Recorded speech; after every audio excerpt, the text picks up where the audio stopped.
organizado, este será el segundo de este trimestre, organizado por Symbol, la página web que dirijo, especializada en promover y difundir diseño hecho por latinoamericanos, hacia Latinoamérica, de Venezuela hacia Latinoamérica. Y en alianza con el Instituto Creativo Digital, donde, bueno, ya desde hace más de 20 años soy docente.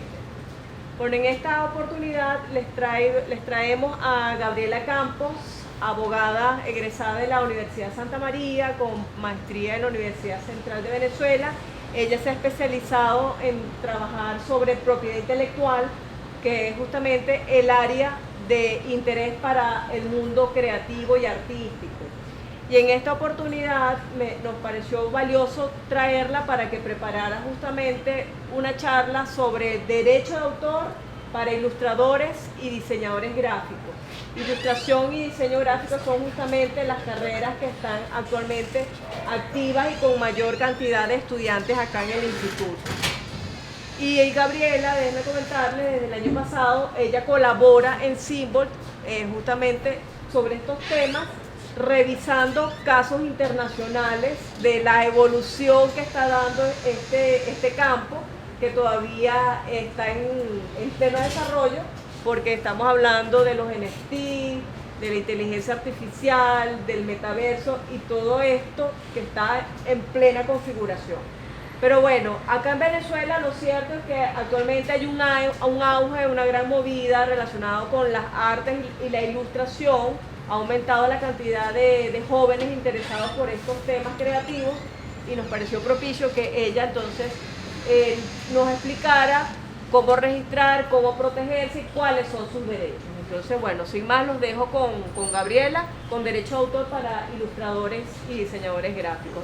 Ella va a hacer su ponencia y al final vamos a tener el espacio para que ustedes aclaren todas las dudas que tengan o casos específicos con su trabajo. Bueno, entonces, adelante, Gabriela, bienvenida. Muchas gracias. Hola, chicos. Muchas gracias, Elina, por la oportunidad que me ha dado. Y bueno, este es un área que los va a tocar directamente cuando ya están ejerciendo su materia, su profesión. Porque el dibujo que están creando ya está protegido por un conjunto de derechos que ya vamos a ver a continuación. El derecho de autor, les voy a dar el concepto que a mí me dieron en la universidad hace miles de años. Es el conjunto de normas que protegen a la persona que ha creado una obra de carácter artística, científica o literaria, cualquiera sea su mérito, género, forma de expresión o destino. En Venezuela, este tema se encuentra protegido en esta ley sobre el derecho de autor, que está vigente desde el año 1993. Entonces, ahora vamos a ver qué es lo que se puede proteger por este tema del derecho de autor, cuáles son las obras protegidas. Aquí vemos obras que se encuentran protegidas por el derecho de autor, como obras de Andy Warhol, esta obra de Roy Lichtenstein, así se dice, Carlos Cruz Diez, y bueno, bocetos. Ahora les voy a decir cómo está definido en la ley. Se protege esto bajo estas normas del derecho de autor, las obras de dibujo, pintura, arquitectura, grabados, litografías, obras de arte aplicado. Obras de arte aplicado son los bocetos que hacemos de carros, collares, diseños de moda, todo lo que está relacionado con el derecho industrial, básicamente. Y que siempre y cuando tenga un elemento distintivo, que no se vean como un plano simplemente, sino que tenga algo que los destaque. También abarca el derecho de autor las ilustraciones, cartas geográficas, los planos, obras plásticas, croquis, relativos a la geografía, a la topografía, a la arquitectura, a la ciencia y, en fin, toda producción científica, literaria o artística susceptible de ser divulgada o publicada por cualquier medio o procedimiento. Esto último es bastante importante porque nos deja abierto el camino a la protección de obras que son realizadas o que se realizan por medio de nuevas tecnologías, por ejemplo la impresión 3D. Ok, ahora vamos con los siguientes. El derecho, esto es muy importante, esto es básico. El derecho de autor ya nace con la materialización o la creación de la obra. Es decir, cuando ya ustedes tienen en un papel su dibujo, ya ustedes son dueños del derecho de autor. Ya ustedes tienen ahí esos derechos que ya son de ustedes. Es muy importante. Cuando ya lo tienen materializado en papel o en su laptop, en su tablet, listo. Ya ustedes tienen el derecho de autor sobre esas obras. Y se dividen en derechos morales y derechos patrimoniales. Ok, vamos con los derechos de autor de carácter moral. Son aquellos que se refieren al respeto al carácter de autor de la obra. Es decir, ustedes tienen que ser reconocidos como autores de esa obra. Es un derecho que nadie se los va a quitar y que va a durar toda la vida. Y también abarca la integridad y el respeto de la obra. Es decir, que su obra no puede ser modificada, destruida, mutilada por otra persona. Eso es ya algo que está inherente a ustedes, porque ustedes en la creación de la obra añaden parte de su personalidad. Ustedes cuando hacen una obra ya quieren expresar algo, ya le imprimen su estilo y personalidad, y eso ya es de ustedes y tienen que respetárselo. Por eso se dicen que los derechos morales son intransferibles y perpetuos. O sea, les va a durar toda la eternidad su respeto a su carácter de autor y a la integridad de la obra. O sea, nadie se los puede quitar y ustedes no se lo van a ceder a nadie. Y aquí vamos con los temas de dinero. Los derechos de autor de carácter patrimoniales. Estos abarcan todo el tema que es la comercialización o explotación comercial de la obra, tales como su difusión, exposición, adaptaciones o licencias comerciales que se hagan sobre la obra, todos esos temas patrimoniales que generan dinero, es decir, todo acto sobre la obra que genere dinero, comercialización, difusión, traducciones, también entran en esta parte, adaptaciones que se hacen a otros medios sobre la obra. Estos derechos ustedes los pueden vender o ceder a una persona que tenga interés en, mira, vamos a exponer la obra en tal sitio, o vamos a comercializarla en prendas de vestir. Ya eso ustedes tienen que hacer, muy importante, esto es básico. Si trabajan de freelancers, tienen que hacer contratos. De por sí, la persona interesada tiene los medios para hacer un contrato con ustedes, donde ustedes, mira, yo, planito de tal, en mi carácter de autor de la obra tal, realizada en esta técnica tal, cedo mis derechos de autor de carácter patrimonial a la empresa tal, por tal cantidad de dinero, pero tampoco van a cobrar 5 lochas por su obra tiene un mérito, un costo económico importante, pues, que tienen que respetarlo, y más adelante les voy a contar un caso relacionado por ello. Pero ya saben, ustedes pueden comercializar su obra mediante contratos. Como les digo, la persona o la empresa que los contrate tiene los medios económicos para hacer esos contratos. Los derechos de carácter patrimonial de una obra tienen una duración de toda la vida del autor hasta 60 años después de su muerte. ¿Y qué pasa cuando se acaba este término que les dije de 60 años después de la muerte? Pues bien, la obra queda a dominio público.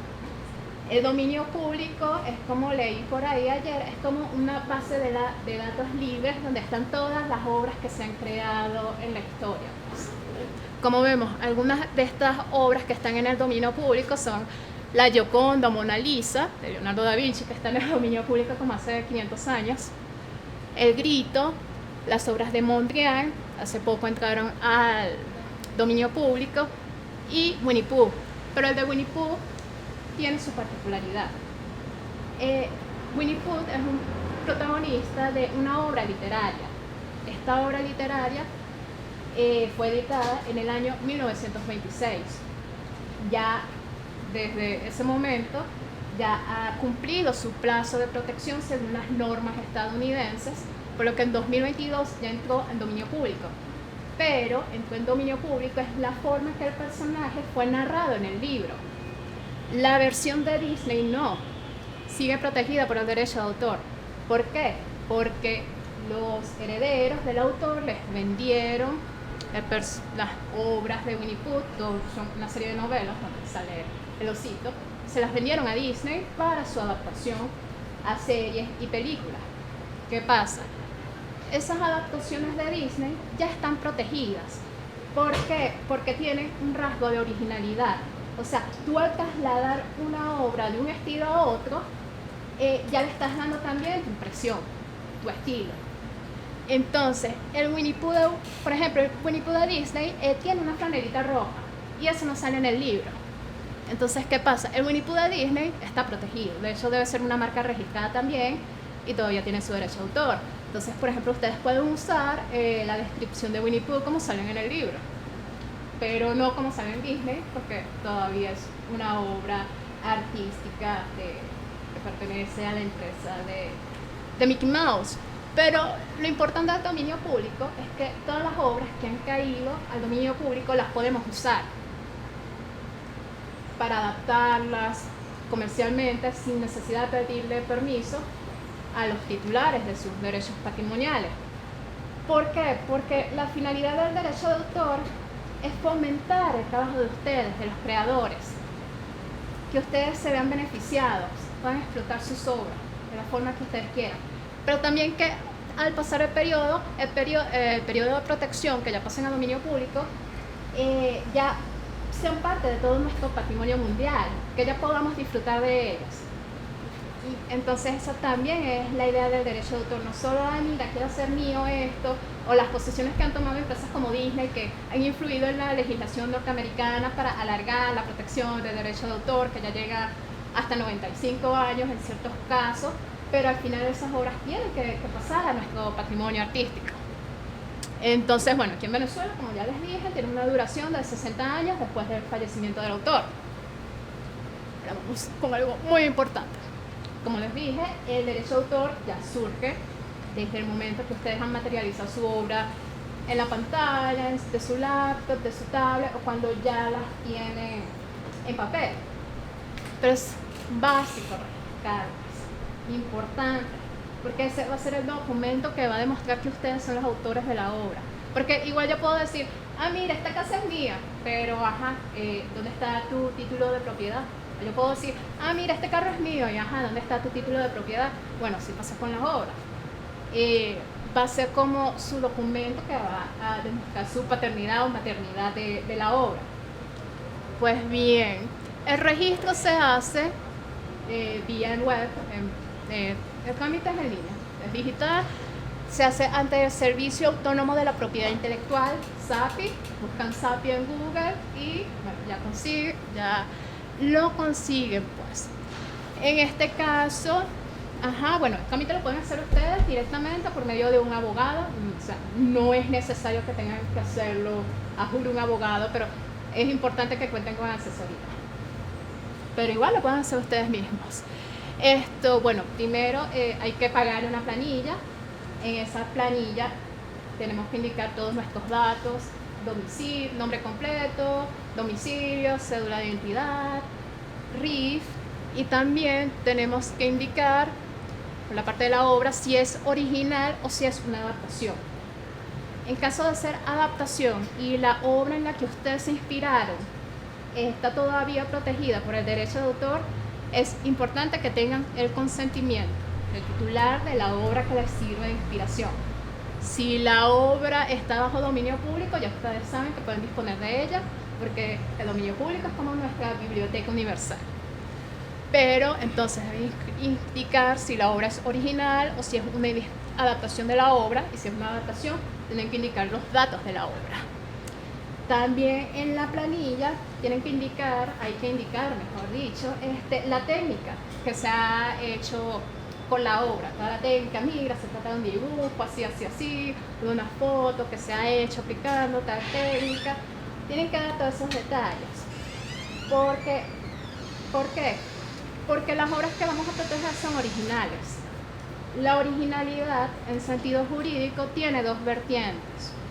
Una, que no sea parecida o idéntica a una obra ya previa, bueno, que si tienen los permisos del autor o si está en dominio público pueden usarla. Y la segunda es que ustedes le impriman su personalidad, su técnica. Entonces, miren, en la planilla tienen que colocar, mira, se hizo esta obra, se hacía asado, aplicando la técnica tal y cual. Me acuerdo que una vez en el bufete donde yo trabajé, hice un derecho de autor de una escultura de 3D, que fue hecha usando una impresora 3D, y la chica me hizo llegar toda la información, esto mira, un software, filogramas y tal. Cuando ya terminé, lo tuve que pintar, le eché escarcha y listo. Entonces tienen que indicar todas las técnicas de la obra. El SAPI, los funcionarios del SAPI después hacen el examen de la planilla, pero ese examen se limita a verificar que sus datos coincidan con los datos que les han entregado al SAPI y que la descripción de la obra coincida con las fotos o imágenes que le hacemos llegar al SAPI, bien sea fotografías o en un CD le hacemos llegar un PDF con las fotos de la obra, todos los detalles de la obra. Les recomiendo que varios detalles las pongan en un PDF, en un CD, y ellos la revisan. Ya al revisarla se genera la planilla donde ustedes son calificados como autores de una obra determinada. La obra tiene que tener un título, muy importante. SAPI pide título de la obra. Aunque sea un dibujo, si lo van a registrar, piensen en un título. También está el caso si la obra es realizada por medio de un contrato de trabajo o un contrato freelancing. En un contrato de trabajo hay que presentar, porque en el contrato de trabajo tiene que indicarles la empresa que toda obra que hagan durante su relación laboral, sus derechos patrimoniales les pertenecen a la empresa. Es muy importante que le indiquen esas cláusulas. Es clave que estas empresas las tengan, que las dejen claro cuál es la situación de ustedes en cuanto a sus derechos sobre las obras. Eso lo tiene que hacer toda empresa. Entonces, ¿qué pasa? Si vamos a registrar una obra que ha sido realizada producto de una relación laboral, aparte de nuestros datos, hay que llevar los datos de la empresa, documentos de constitución de la empresa, actas de asamblea de la empresa y el contrato laboral. Si se trata de una relación que se hace por medio de freelancing, como les digo, es muy importante que el interesado, quien los contrate, haga el contrato. Él puede hacerlo porque si está interesado en su servicio, quiere publicar la obra, vestimenta, qué sé yo, tiene los medios comerciales para hacerlo y puede hacerse cargo de este trámite. De hecho, yo se los digo porque yo hice un derecho de autor cuando estaba en la firma de abogados, pero fue sobre un programa de computación. Un señor que tiene una empresa de apps y qué sé yo, contrató a un diseñador que le hizo una app. Primero hicimos el contrato, la suma, lo que ellos acordaron y tal, hicimos el contrato. Después ese contrato lo tuvimos que añadir a la planilla de solicitud de registro de la obra y poner sus datos, los datos tanto de la empresa como del contrato. Y bueno, cuando ya el SAPI hace el examen de la solicitud, se genera el certificado y en este caso aparece como autor la persona tal, cédula de identidad tal, pero el titular de los derechos patrimoniales es la empresa tal, titular del RIF tal. Y queda bastante claro que ustedes son los autores y la empresa tiene la titularidad de los derechos de explotación comerciales. La importancia del derecho de autor del certificado es, como ven ahí, es la prueba de que ustedes son los autores de la obra, que ustedes tienen derechos morales o patrimoniales según sea el caso. Sin ese certificado puede llegar otra persona que la registre y esa otra persona va a tener el derecho de preferencia. Es muy importante. Por ejemplo, en la oficina, cuando yo trabajaba en la firma, llegó una chica que hizo su obra por impresora 3D. Ella nos fue a visitar con mi jefa de entonces, nos reunimos y me dijo, mira, quiero proteger esto. Entonces mi jefa y yo le dijimos, bueno, es un derecho de autor y bueno, vamos a registrarlo porque yo tengo intenciones de comercializar esta obra, de negociar con galerías, porque también si ustedes hacen la obra por sí mismos, o sea, que nadie se los encargó, es muy bueno que inviertan en su derecho de registro de autor, en su certificado. ¿Por qué? Porque al tener el certificado que demuestra que ustedes son los titulares, los autores de la obra, hasta van a tener una mejor posición al momento de que vayan a vender o comercializar esa obra, porque ya tienen ese certificado y ustedes pueden exigir como merece y exigir el trato de la obra como ustedes quieren que sea tratada, porque ese derecho es, o sea, ustedes no lo van a vender nunca, ya ese derecho es de ustedes y nadie se los va a quitar. Aquí este es un caso muy interesante que nos muestra la importancia de negociar y de tener nuestro derecho de registro de autor, nuestro certificado. Si bien pasó en Estados Unidos, es bueno conocerlo. Superman. Superman es un personaje, una historieta que fue creada por estos señores, Jerry Siegel y Joe Shuster. Siegel, él hizo el concepto del personaje. Es un superhéroe que viene de otro planeta, que tiene superpoderes y tal.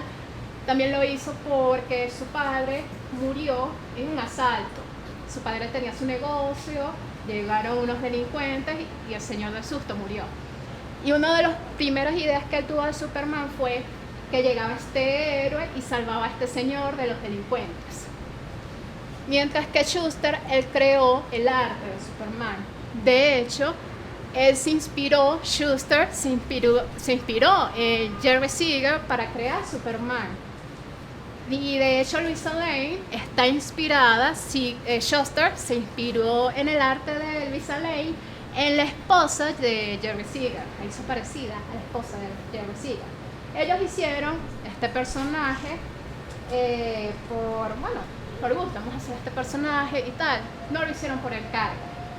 Ellos buscaron diferentes casas editoriales que lo publicaran y no lo lograron hasta que llegó una empresa que se llama Detective Comics, que es la actual DC Comics, que en 1938 publicó Superman.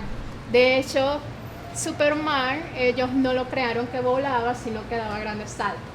Ya la característica de que vuela ya es obra de DC Comics. ¿Qué pasa? Al poco tiempo, Superman fue muy exitoso y ya en un par de años Superman ya generaba millones de dólares en regalías. ¿Qué pasa? Estos señores hicieron un contrato con DC Comics y les vendieron el personaje por $100. Ellos nunca recibieron ganancias, no recibían ganancias de todas las ventas, licencias, merchandising de Superman. No vieron ni un centavo de ello. Cuando ellos ya se dieron cuenta de la importancia del personaje, demandaron a Detective Comics, a DC. En un principio, el juez que estaba conociendo el caso dijo: señores, ustedes vendieron este personaje por $100 porque querían que lo publicaran y no les importaban las condiciones.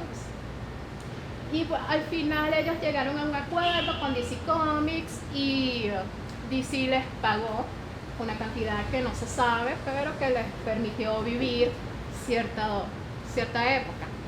¿Qué pasa? En los años 70, cuando se hizo la primera película con Christopher Reeve, porque ya han habido más representaciones de Superman con otros actores, cuando ya estaban filmando la película con Christopher Reeve, la primera, estos señores Siegel y Shuster volvieron a demandar a DC Comics, porque en Estados Unidos la ley de esa época permitía renovar ese derecho de autor. Se podía renovar, estos señores podían renovarlos. Pero ¿qué pasa? En el contrato que ellos hicieron, que les pagaron $100, esto era bien clarito que decía que DC Comics tenía todos los derechos de renovación, cesión y tal sobre el personaje, y perdieron este caso. Pero mediáticamente no le fue bien a la empresa, ni a DC Comics ni a Warner. ¿Por qué? Porque estos señores no estaban pasando por una buena situación económica cuando presentaron esta demanda, que la perdieron.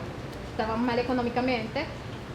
La prensa concibió las declaraciones de ellos. Estos señores tuvieron el apoyo de todo el gremio de cómics. Y bueno, finalmente DC Comics llegó a otro acuerdo con ellos. Les vamos a pagar tantos montos de regalías, nos vamos a hacer cargo de sus gastos de salud de por vida. Y bueno, puede pensarse que el caso llegó hasta allá, pero no. Ya a finales de los 90, principios de los 2000, los herederos de estos señores volvieron a demandar a DC Comics y Warner. Porque, ¿qué pasa? La legislación estadounidense permite que los herederos de estos señores que cedieron su obra recuperaran los derechos de autor sobre el personaje, los derechos patrimoniales. Ellos lo pueden recuperar, los podían recuperar según la ley estadounidense. En Venezuela, ustedes pueden recuperar sus derechos, pueden revocar el contrato de cesión de sus derechos patrimoniales, pero tienen que pagarle a la empresa a la que se los vendieron. Tienen que pagarle los daños que les causen, así está previsto en esta ley. Bueno, pero los herederos de estos señores, ok, ya nosotros vamos a recuperar nuestros derechos sobre Superman, ya nosotros somos los herederos, ya llegó el nuevo pleito, llegaron a nuevas demandas, llegaron a unos acuerdos, pero los herederos no reconocen estos acuerdos. DC volvió a demandarlos, que hasta estuvo en peligro la realización de la primera película de Henry Cavill, estuvo en peligro. De hecho, hasta iban a llegar al Tribunal Supremo de Estados Unidos, pero ya por fin llegaron a un acuerdo. Warner les pagó una suma que no sabemos, pero que deben ser bastantes millones, y se quedaron quietos. El tema, lo que yo veo de lección de este caso es que estos señores pensaron, bueno, este es un cómic, un personaje y tal, $100, ya estamos felices, publicaron. Pero no se imaginaron lo que iban a lograr, un icono de la cultura pop. Y entonces me gustaría que ustedes entiendan que lo que ustedes crean tiene su valor. Y al momento que lo sean, no lo hagan por $20 y $30. Piensen en todo el trabajo y el esfuerzo intelectual que hicieron por crear su ilustración, su personaje, etc. Vamos con un caso venezolano de Batsura. Batsura es este grafitero que ha creado estos murales de José Gregorio Hernández que tenemos aquí en Chacao, otro de Simón Díaz y Oscar de León que está a la salida del metro. Pues bien, él llegó a un acuerdo con un restaurante que se llama Tony Gómez para crear este mural, porque bueno, el restaurante quería algo fresco que atrajera gente y él, bueno, ok. Pero ¿qué pasa? Ya él había registrado esta obra, él la registró ante el SAP. Pero ¿qué pasa? El acuerdo que él llegó con este restaurante Tony Gómez fue verbal, no hicieron un contrato. Este restaurante Tony Gómez no le pagó lo que habían acordado. Cuando él les fue a cobrar, ellos le dijeron, no, eso es tema de la anterior administración, no es nuestra competencia. Ok, cuando él discutió ese caso, que le dijeron no es competencia, ellos lo que hicieron fue tapar el mural. Esto viola sus derechos morales, porque puso en peligro, atentó a la integridad de la obra, sin permiso de este señor, la tapó, y él no quería eso. Cuando este restaurante tapó el mural, él hizo su denuncia en las redes sociales, en Instagram. La denuncia sonó, eso fue como noviembre de 2021, de acuerdo yo, fue en noviembre de 2021. Él hizo sus denuncias en Instagram y Twitter, que al final ya el caso no volvió a sonar, que ya lo más probable es que haya negociado con Tony Gómez. Pero ¿qué pasa? Aquí el error fue que no hicieron contrato. O sea, fue todo de palabra verbal. Y como decimos los abogados, las palabras se las lleva el viento. Todo trabajo que una persona quiere hacer con su obra, todo por escrito, contrato. Las palabras se las lleva el viento y después ustedes se quedan como pajaritos en grama. Entonces, conclusiones. Los creativos poseen el derecho de autor sobre sus obras desde el momento que la han materializado. Ya ustedes ahí son titulares del derecho de autor. Los derechos patrimoniales pueden ser cedidos a empresas para su publicación, comercialización y o adaptación, pero tienen que negociar bien, no lo vayan a vender con $20. Y los creativos ven que sus obras son activos intangibles, que quién sabe si puede convertirse en un icono pop en algún momento. Entonces no las regalen comercialicen con ella, que para eso están estudiando, para comercializar con su dibujo y su talento. Bueno, y también yo escribo en Symbol, tengo varios artículos publicados en Symbol. Por ejemplo, ahorita es muy famoso el caso de los Meta-Birkins, una obra que hizo un chico de NFTs que fue demandado por la empresa Hermès, empresa que comercializa un bolso muy icónico en el mundo de la moda que se llama Birkin. Y bueno, llegaron a una demanda que, bueno, el artista, el chico, la perdió, ya no puede comercializar con ella y tiene que pagarle a la empresa. Entonces, por eso es muy importante que pidan permisos al hacer una obra basada en otra obra ya existente o de una marca. Muy importante que consigan los medios para pedir permiso. Inspírense en el dominio público. También en este caso es muy interesante, es la inteligencia artificial. La inteligencia artificial está siendo un reto muy importante para el derecho de autor. La inteligencia artificial, ¿qué es? Es que una máquina tenga nuestras capacidades de comunicación, de pensamiento y de creación. Entonces, este es un caso, lo pueden ver, lo pueden escanear, lo pueden buscar en Symbol, de un cómics cuyas imágenes e ilustraciones fueron hechas usando Midjourney. La autora del cómics fue a la Oficina de Derechos de Autor de Estados Unidos, registró la obra, pero ¿qué pasa? Cuando ella obtuvo el registro, ella hizo llegar notas de prensa a los medios que se trataba del primer cómics creado por Midjourney que está protegido por el derecho de autor. La Oficina de Derechos de Autor de Estados Unidos se enteró de esto y la notificó. Venga acá, digan, ¿por qué no nos indicó que usted creó esas imágenes usando Midjourney? Tiene que indicarnos también por qué debemos mantener su derecho de autor.